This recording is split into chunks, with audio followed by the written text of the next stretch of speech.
again in our class Science Biology.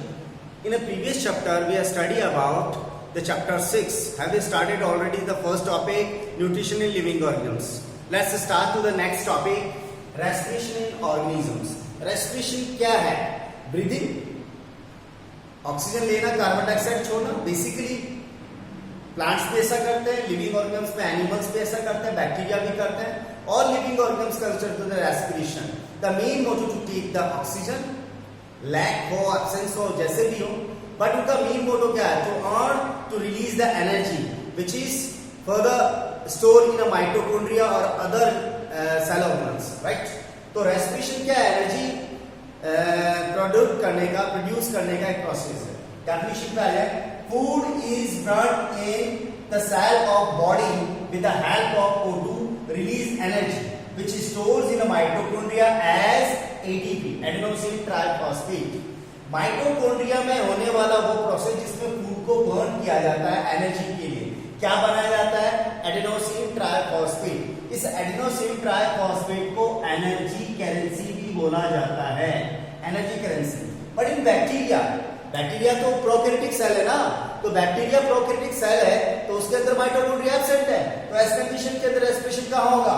उसके equal एक part में होता है जिसको मेसोसोम्स कहते हैं. उसमें वो सारे एंजाइम्स और पर्टिकुलर कंपोनेंट्स होते हैं which are very essential to conduct the respiration.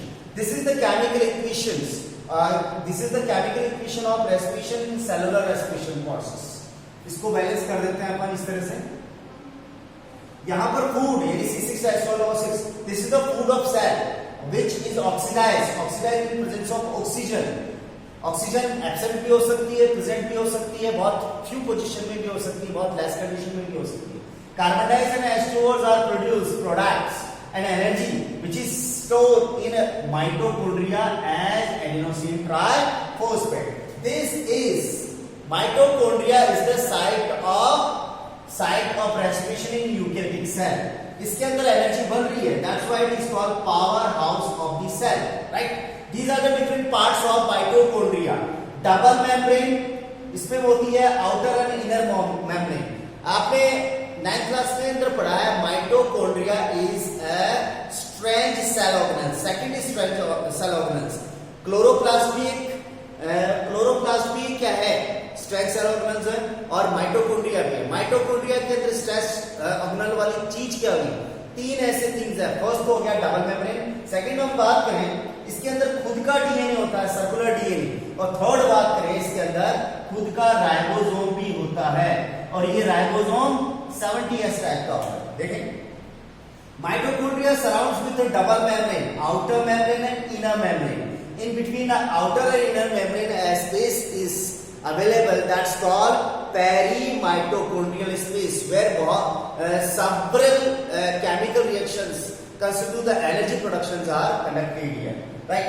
Finger-like in projections are present on inner membrane that called cristae. और क्रिस्टी पर होते हैं, इनर मेम्ब्रेन पे होते हैं क्रिस्टी. क्या रखती है? ऑक्सीसोम्स. ऑक्सीसोम्स क्या है? ऑक्सीसोम्स डिफरेंट इलेक्ट्रॉन और आयंस रिसेप्टर्स है. जो भी इलेक्ट्रॉन, आयंस और रिसेप्टर्स यहाँ पर बनते हैं, इलेक्ट्रॉन्स और चार्जेस बनते हैं, उनको रिसीव करने वाले रिसेप्टर्स होते हैं. उनकी एक लंबी चेन होती है जिसको ऑक्सीसोम्स कहते हैं. Right? Liquid parts of mitochondria called matrix. और इस मैट्रिक्स में होता है circular DNA and 70S ribosomes. So, mitochondria is the site of cellular respiration. Types of respiration: aerobic and anaerobic. It depends on the presence, absence, and the position of lack of oxygen in living organisms. Aerobic, O2 present है, complete breakdown होगा food का, glucose का complete breakdown होने पर energy sufficient बनेगी. और most of living organism में होने वाला प्रोसेस एक्चुअली साइटोप्लाज्मा के साथ साथ माइटोकॉन्ड्रिया में भी होता है.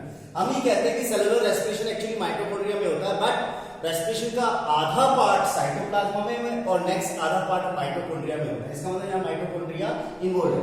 Chemical equation, let's see to the chemical reaction. Glucose break down in the presence of oxygen, produce carbon dioxide H2O. Finally the sufficient energy एक ग्लूकोज मॉलिक्यूल से यहां पर 38 ATP एनर्जी जो रिलीज हो रही है वो माइटोकॉन्ड्रिया में स्टोर की जाएगी. एनाएरोबिक respiration, the state where oxygen is not present, where in a case of lack of oxygen, oxygen की कमी हो उस पोजीशन में, प्रोड्यूस लेस एनर्जी, बहुत कम एनर्जी प्रोड्यूस हो रही है। यहाँ देखिए केमिकल एनर्जी के अंदर 2 ATP और यहाँ पे भी 2 ATP, कहाँ 38 ATP और कहाँ 2 ATP, बहुत लेस है। तो produce less energy, incomplete breakdown हो रहा है। इनकम्प्लीट ब्रेकडाउन यानी कंप्लीट ब्रेकडाउन होने के लिए ऑक्सीजन की प्रेजेंस होनी जरूरी है, बट ऑक्सीजन यहाँ पर एब्सेंट है और ऑक्सीजन बहुत कम मात्रा में मौजूद है। एग्जांपल की बात करें in case of oxygen lack of oxygen condition, तो ह्यूमन मसल्स में जब टायर्डनेस आ जाता है, मसल्स स्ट्रेच हो जाती है, जिसको मसल्स का म्यूट होना बोलते हैं, इसके अंदर ग्लूकोज का लैक ऑफ पोजीशन के अंदर होने वाला ब्रेकडाउन साइटोप्लाज्मा में होता है, माइटोकॉन्ड्रिया में नहीं, और लैक्टिक एसिड प्रोड्यूस होता है और 2 ATP एनर्जी रिलीज होती है। In absence of O2 east में होने वाले इस प्रोसेस में साइटोप्लाज्मा में ही होता है, ग्लूकोज यहाँ पर ब्रेकडाउन होकर 2 एथेनॉल्स बनाती है और कार्बन डाइऑक्साइड के साथ यहाँ 2 ATP एनर्जी रिलीज होती है। इस तरह से total breakdown of glucose molecules का डिफरेंट पाथवे के अकॉर्डिंग हम देखें, ग्लूकोज का मॉलिक्यूल ब्रेकडाउन कर रहा है, ये प्रोसेस एक प्रोसेस जिसको कहते हैं ग्लाइकोलाइसिस, और इस ग्लाइकोलाइसिस प्रोसेस का होना सेल के जिस पोर्शन में होता है वो होता है साइटोप्लाज्म। इसके लिए कोई ऑक्सीजन रिक्वायर्ड नहीं होती हालांकि। तो ग्लूकोज ब्रेकडाउन होकर के 2 पायरुवेट और पायरिक एसिड बनाता है, पायरुवेट भी कह सकते हैं, पायरिक एसिड भी कहते हैं, बहुत कम एनर्जी निकलती है। यदि इसको ऑक्सीजन मिल जाती है तो इस पायरुवेट की एंट्री हो जाती है माइटोकॉन्ड्रिया में, और माइटोकॉन्ड्रिया में एंट्री होने के बाद यहां पर बाय प्रोडक्ट बनते हैं carbon dioxide, H2O and E। ये जनरली सभी लिविंग ऑर्गेनिज्म्स के सेल में होने वाला प्रोसेस है। ओके, नेक्स्ट नंबर, ईस्ट में होने वाला प्रोसेस, उस कंडीशन में जब ऑक्सीजन ना हो, in absence of oxygen, east में होने वाला एक प्रोसेस जिसमें ऑर्गेनिक एसिड बनता है, बाय जो प्रोडक्ट बनता है वो इथेनॉल बनता है, साथ में कार्बन डाइऑक्साइड और एनर्जी बनती है। यहाँ एनर्जी बहुत कम निकलती है। लैक ऑफ पोजीशन, ऑक्सीजन है बहुत लेस पोजीशन में है, लेस कंडीशन में है, अमाउंट में है, उस कंडीशन के अंदर ऑक्सीजन बहुत कम मात्रा में होने पर हमारी बॉडी में होने वाला मसल्स के अंदर होने वाला रेस्पिरेशन इनकम्प्लीट ऑक्सीडेशन शो करेगा, सफिशिएंट एनर्जी नहीं निकलेगी और बाय प्रोडक्ट बनेगा, जो मेन प्रोडक्ट बनेगा वो लैक्टिक एसिड एंड एनर्जी बनेगा। ठीक है, तो एक तरह से कार्बन डाइऑक्साइड H2O और एनर्जी निकलने से सफिशिएंट एनर्जी मिल रही है, मेटाबॉलिज्म प्रॉपर तरीके से होगा। बट इथेनॉल ईस्ट के अंदर बन रहा है तो ऐसे पोजीशन में बहुत से फूड में पॉइजनिंग हो जाती है। बेसिकली इथेनॉल बैक्टीरिया या लिविंग ऑर्गेनिज्म्स या माइक्रो ऑर्गेनिज्म्स स्पेशली ईस्ट के अंदर होने वाले इस प्रोसेस के थ्रू बहुत सी जगह पर फूड खराब हो जाता है, सड़ जाता है, गल जाता है। ऑक्सीजन की कमी होने पर आपके मसल्स के अंदर एक एनर्जी लेवल डाउन हो जाता है, जिसकी वजह से मसल्स में क्रैम्प्स आते हैं, मसल्स के अंदर फटीग क्रिएट हो जाता है, मसल्स कुछ टाइम के लिए स्टिफ हो जाती है, और वो किसकी वजह से होती है, लैक्टिक एसिड और insufficient not sufficient energy, right. इस तरह से ये डिफरेंट पाथवे है breakdown of glucose by various pathway. Plants respiration का जो ऑर्गेनाइजेशन और लेवल्स ऑफ बॉडी डिजाइन होता है वो इतना कॉम्प्लिकेटेड नहीं होता है। हर एक सेल डायरेक्ट कांटेक्ट में रहती है एनवायरनमेंट के, इसलिए एक्सचेंज ऑफ गैसेस डायरेक्ट किया जा सकता है थ्रू द स्टोमेटा। तो एक्सचेंज ऑफ गैसेस के लिए स्टोमेटा है, स्टोमेटा से गैसेस एक्सचेंज होने के बाद हर सेल तक जो ऑक्सीजन और कार्बन डाइऑक्साइड का ट्रांसपोर्ट किया जाता है वो वेस्कुलर टिश्यूज के थ्रू किया जाता है, डिफ्यूजन प्रोसेस के थ्रू। डिफ्यूजन आपने 9th क्लास में पढ़ा है, the movement of solute from high concentration area to the lower concentration area, right. तो इस तरह से कार्बन डाइऑक्साइड जहां से ज्यादा होती है वहां से कम की तरफ जाता है, ऑक्सीजन जहां से ज्यादा होती है वहां से कम की तरफ जाता है। बेसिकली मेन मोटो होता है हर सेल तक ऑक्सीजन पहुंचाना और बनने वाली कार्बन डाइऑक्साइड को हर सेल से बॉडी से बाहर लेके आना, बट स्पेशली ये किसके थ्रू होता है, स्टोमेटा के through. Cellular respiration micro organisms eukaryotics में प्लांट्स और एनिमल्स सबके अंदर सेल लेवल में माइटोकॉन्ड्रिया में होने वाला प्रोसेस है। हाँ, ऑक्सीजन और कार्बन डाइऑक्साइड की सप्लाई के लिए सिस्टम कॉम्प्लिकेटेड हो सकता है, सिंपल हो सकता है, राइट। तो लीव्स वो पोर्शन है जिसमें स्टोमेटा होता है और स्टोमेटा बेसिकली सराउंड करते हैं दो गार्ड सेल से, गार्ड सेल सराउंड करती है एक्सेसरी सेल से।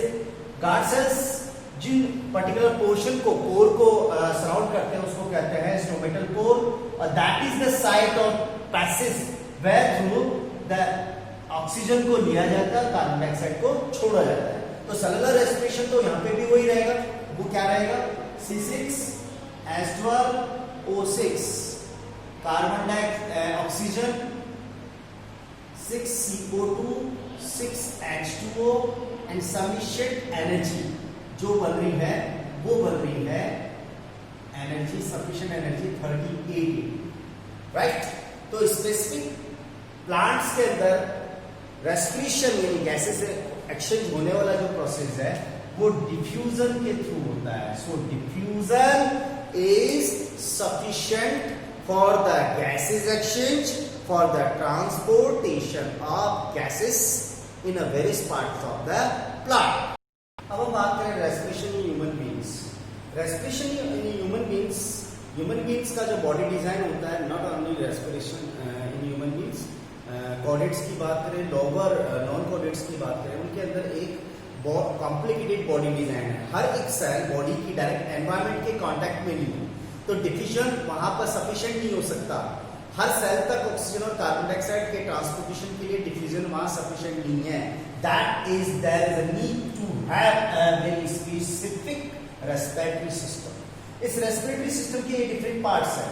नोज जो नोज वाला है, नेजल कैविटी, जो नेजल कैविटी आती है वो जिसके अंदर ब्रशेस होते हैं, हेयर ब्रशेस, वो और स्पेसिफिक रिच बोन्स का एक पैसेज होता है जो आउटर हीट वाली जो एयर होती है उसको वो कूल करती है, ब्रशिंग करने का काम करती है, फिल्ट्रेशन करने का काम करती है, जिससे किसी भी तरह का डस्ट पार्टिकल एयर में हो वो फिल्ट्रेट हो जाए।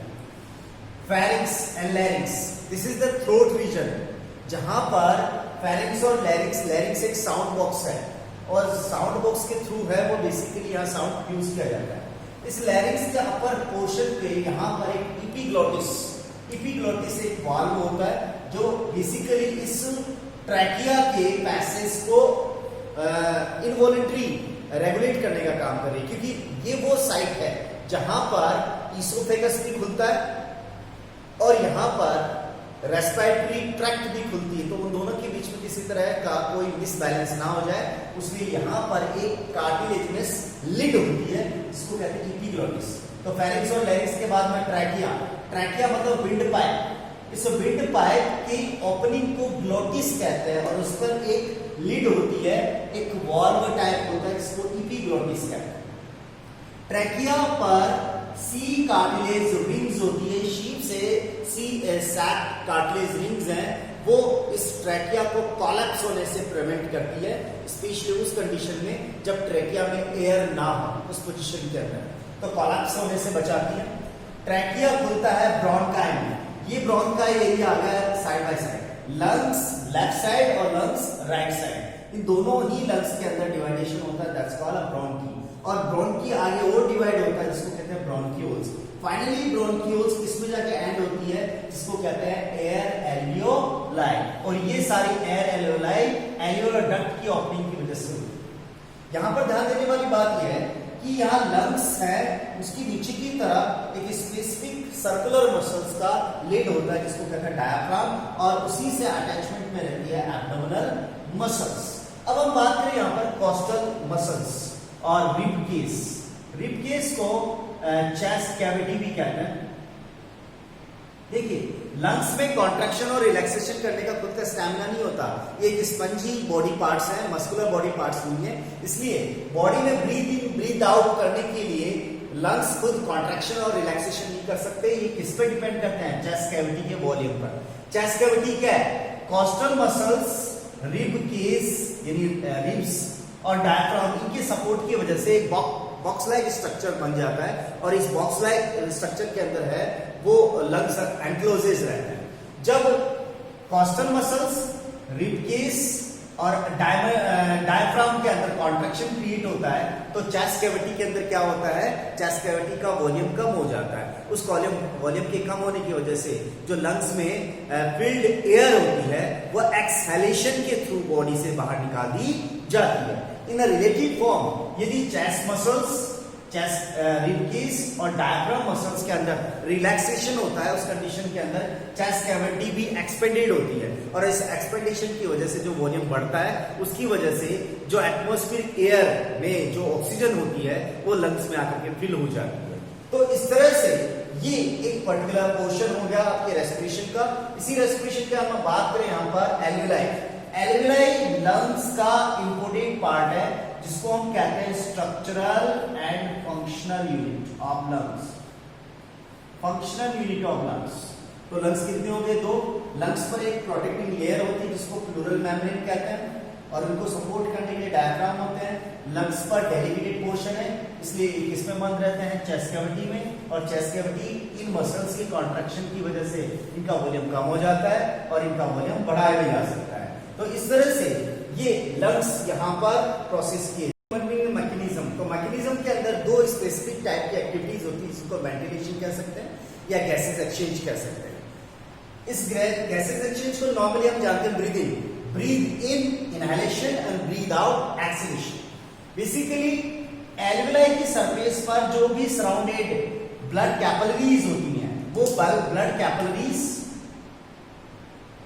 ब्लड कैपिलरीज एयर एल्विलाई के ऊपर डिफ्यूजन को बढ़ाती है। जितना एयर एल्विलाई का surface area in blood capillaries के कांटेक्ट में रहेगा, डिफ्यूजन उतना ही फास्ट होता है। That's why the reason in human beings and all chordates have very fast respiratory rate because they possess the million numbers of alveoli present in lungs, right?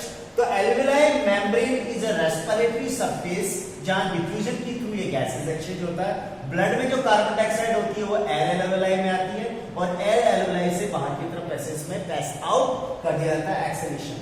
Inhalation के अंदर oxygen जो fill होती है lungs के अंदर alveoli में, वो diffusion के थ्रू ब्लड में रख दी जाती है और ब्लड के थ्रू ये हर एक सेल तक ट्रांसपोर्ट की जाती है। मैकेनिज्म की बात करें, इनहेलेशन का मतलब होता है ब्रीद इन और एक्सहेलेशन का होता है ब्रीद आउट। मैंने पहले भी बोला आपको कि लंग्स में खुद में न एक्सपेंड होने की स्टेमिना नहीं उनके अंदर है, वो कॉन्ट्रैक्ट होने का फिनोमेनन है। बेसिकली लंग्स में ब्रीदिंग और ब्रीद आउट प्रोसेस के लिए किसके वॉल्यूम पे डिपेंड रहना पड़ता है? चेस्ट कैविटी पर। Muscles of diaphragm and ribs muscles if contracts the chest cavity expanded and the chest cavity expanded lead to the inhalation। यानी बेसिकली इनहेलेशन होता है लंग्स में, एल्वेलाई में एयर आकर के भर जाता है। Muscles of diaphragm plus ribs muscles if relaxes, पहले कॉन्ट्रैक्ट होता है relaxes, the chest cavity contracts, create a contraction और create a contractions that's lead to the exhalation. यानी कि जो लंग्स और एल्वेलाई में भरी हुई ऑक्सीजन और कार्बन डाइऑक्साइड है उसको बाहर की तरफ एक्सपेल कर दिया जाता है। यहां पर एक बात अपन ये कहेंगे कि ऑक्सीजन की जो डिजोल्व नेचर है वो वाटर में बहुत कम है as compare to carbon dioxide. But मैं यदि एयर की बात करूं तो एयर में ऑक्सीजन का डिजोल्व नेचर ज्यादा है, डिफ्यूजन ज्यादा होता है as compare to carbon dioxide. That's why the reason the aquatic animals have very fast respiratory rate because उनको पर्टिकुलर पर मिनट और पर सेकेंड ज्यादा ब्रीदिंग रेट रखने का रीजन ये है कि ऑक्सीजन का अमाउंट पानी में कम होता है in compare to the terrestrial animals. This is the part of respiration in living organism.